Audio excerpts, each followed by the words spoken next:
রাজের জন্য কাঁদলেন পরীমণি। ঈদের একটি অনুষ্ঠানে অংশ নিয়ে কাঁদলেন ঢালিউড চিত্রনায়িকা পরীমণি।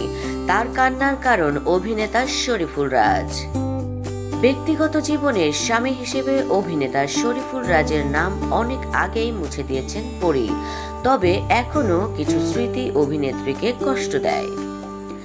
একটি বেসরকারি টেলিভিশন অনুষ্ঠানে অতিথি হিসেবে উপস্থিত হয়েছিলেন পরী।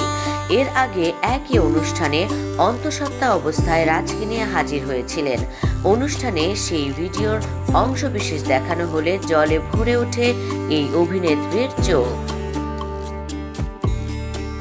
পরী তখন বলেন, আমার জীবনের সুন্দর মুহূর্তের এটি একটি। ওই সময়টা মানুষটা একটা ফেরেশতার মতো ছিল, এখন পুরোটাই আলাদা। পরী আরো বলেন, কোনো মুহূর্তকে মমি করে রাখতে চাইলে গর্ভকালীন সময় আর পাশে থাকা সে মানুষটার মুহূর্তকেই মমি করে রাখতে চাইব আমি। 1 বছর পেরোতে চলল পরী ও রাজের বিচ্ছেদের। কেন দুজনের পথ দুদিকে বেঁকে গেল? কোনো তৃতীয় ব্যক্তির উপস্থিতির সম্পর্ক ছিল কিনা এমন প্রশ্নে পরীমণি বলেন, সে বিষয়ে কথা বলতে গেলে আবার বিচার সালিশ শুরু হবে, তাই এটা নিয়ে আর কথা বলতে চাই না। প্রসঙ্গত, গুণিন সিনেমার সেটে অভিনয় করতে গিয়ে অভিনেতা শরীফুল রাজের প্রেমে পড়েন পরী। ভালোবেসে তাকে বিয়েও করেন।